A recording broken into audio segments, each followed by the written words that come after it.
ಎಲ್ರಿಗೂ ನಮಸ್ಕಾರ. ತುಂಬ ಬೇಜಾರಾಗುವಂಥ ವಿಚಾರ ಏನಪ್ಪ ಅಂತಂದರೆ, ರೈತರ ಮಕ್ಕಳಿಗೆ ಹೆಣ್ಣು ಕೊಡ್ತಿಲ್ಲ.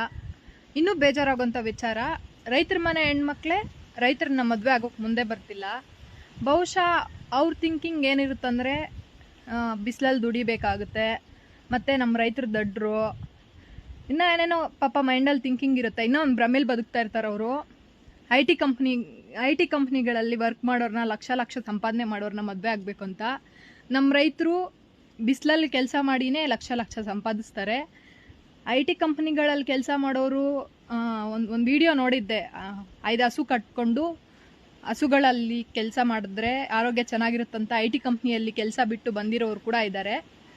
ಆ ಭ್ರಮೆಯಿಂದ ದಯವಿಟ್ಟು ಹೊರಗಡೆ ಬನ್ನಿ.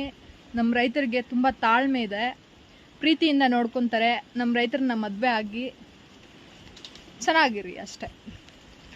ಮತ್ತು ಮೈ ಬೆಳೆಸ್ಕೊಂಡು ಮನೆಗಳಲ್ಲಿ ಆರಾಮಾಗಿರ್ಬೋದು ಅನ್ನೋದಕ್ಕಿಂತ ವೀಕ್ಲಿ 2 days ಆ ಥರ ಕೆಲಸ ಮಾಡಿಕೊಂಡು ಆರೋಗ್ಯವಾಗಿ ಆರಾಮಾಗಿರಬಹುದು. ಇದು ನನ್ನ ಥಿಂಕಿಂಗ್. ಮದುವೆ ಆಗಿ ರೈತರನ್ನ ಚೆನ್ನಾಗಿ ನೋಡ್ಕೊಂಡು